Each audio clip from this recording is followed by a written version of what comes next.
না বলে বলে করুন এখন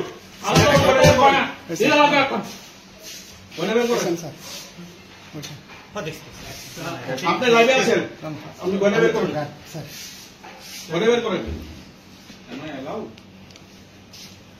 10 লাখ টাকার গয়না আপনারা রোজ রোজ আমরা হ্যারাসমেন্ট করছেন রোজ রোজ আসছি আপনারা এখানে আপনারা কি ফাইজলামি আরম্ভ করেছেন এগুলি কি ফাইজলামি একটা ব্যাংক বলে কথা মেইন ব্রাঞ্চ এক্সিস ব্যাংকের আপনি এরকম বলছেন কেন আমার বাবা মারা গেছে আজকে 1 মাস হয়নি আপনারা হাতে নিয়ে দোষী সংবাদ দিয়ে এসেছেন আপনার কথা আমরা দুদিন ওয়াই করছি কইছে স্যার রিকোয়েস্ট করতেছে আপনি দুই হাত জোর করে যে আপনি আমার গোল্ড দেন আপনি বলছেন দুই দিন আপনি টাইম নিতে আমার গোল লস হলো কেন লস হলো গোল আমার কেন গোল লস আমি কিন্তু দুদিন ওয়াই করতেছি আমরা নাকি আপনাকে আমি সিটি গোল্ড দিছি আপনাকে ভ্যালুয়ার দিয়ে ভ্যালুয়েশন করেছেন আমার গোল্ড এইটা